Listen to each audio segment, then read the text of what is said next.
রান্না করব সবজি দিয়ে, মাছ দিয়ে, ইলিশ মাছের মাথা দিয়ে। তো এখানে পেঁয়াজ দিয়ে আমি একটু ভাজা ভাজা করে নিচ্ছি। তো দেখো এখানে সব সবজি, ডাঁটা, বেগুন, আলু, টমেটো সব কিছু দিয়া এখন আমি দেখো এটার মধ্যে জিরা, ধনিয়া, লবণ, হলুদ, মরিচ, রসুন সব কিছু কিন্তু এটার মধ্যে দেওয়া দিছি। তারপর আমি একটু এটা ঢাকা দিই। এখন আমি ঢাকনাটা উঠাই নিতেছি। তো দেখো মোটামুটি কিন্তু সবজিটা আমার একটু মজা গেছে গা। এখন এটার মধ্যে আমি মাছটা দিয়ে দিব। দেখো এখন মাছটা দিয়ে দিছি। মাছটা দিয়ে আমি একটু নাড়াচাড়া করে অল্প একটু ঢাকা দিব।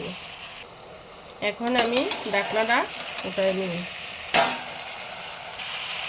এখন আমি এটার মধ্যে পরিমাণ মতো অল্প একটু জল দিয়ে দিব। বেশি ঝোল রাখুম না, একটু শুকনো শুকনোই করুম। দেখো আমার তরকারিটা কিন্তু মাখা মাখা হয়ে গেছে গা। আর যে একটা সেন্ট বাড়িছে ইলিশের মাথা দিয়ে রান্না করছি, তা তো সেন্ট তো বাড়িবই। তো তোমাদের কাছে যদি ভালো লাগে তাহলে একটু লাইক কমেন্ট করবা। বাস এখন আমার তরকারিটা আমি নামিয়ে নেব।